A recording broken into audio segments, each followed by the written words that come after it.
Should the city of San Diego keep making repairs to the Ocean Beach Pier, or should it just be replaced at this point? Yeah, you know there's a lot of damage. They have to close it down frequently. CBS 8's Kelly Hessedal joins us live from Ocean Beach with a closer look at the damage from some of the recent storms and the future of this historic structure. Kelly. You know, that's right. The OB Pier is such a big part of Ocean Beach. It is currently shut down now, and it's actually been shut down since January. In fact, it seems like we're always talking about it being shut down to the public. So that's kind of what the city is just looking at now. Should it keep replacing the damage over and over, or should they just replace the pier with a new one? The damage is occurring at such a rate that it's requiring more and more frequent and more expensive repairs.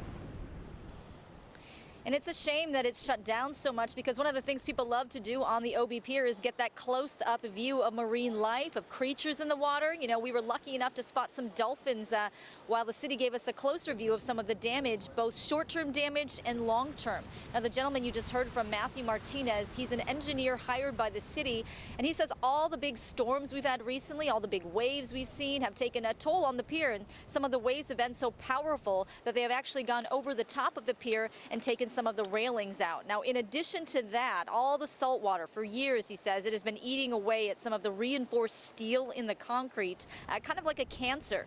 Now, there's no immediate concern that the pier is going to collapse or anything like that, but he says the city needs to really consider a long-term solution.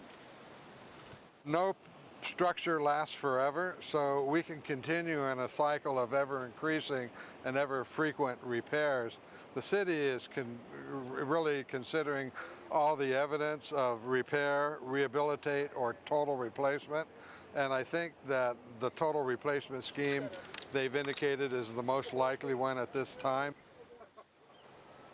And the city says it wants the public's input, so it's holding a series of workshops. The first one will be held Saturday, April 1st, so this coming Saturday at Liberty Station in the Liberty Station Conference Center from 12 to 4 p.m. We have all that information on our website at cbs8.com.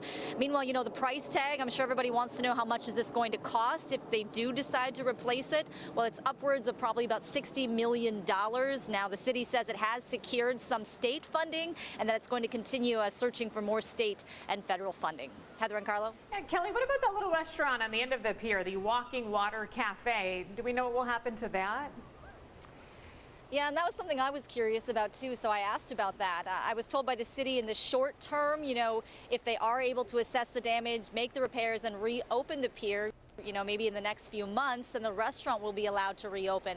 But as for long term, it's just undecided right now. And they said that's one of the reasons why they want the input from the public. You know, what does the public want to see at the end of the pier should they decide to replace this pier? You know, I asked, or I reached out to the owners of that restaurant to see if they had any comment on all of this, and I so far have not heard back. A big decision and no cheap solutions out there. Kelly Hessedal reporting live for us. Thanks, Kelly.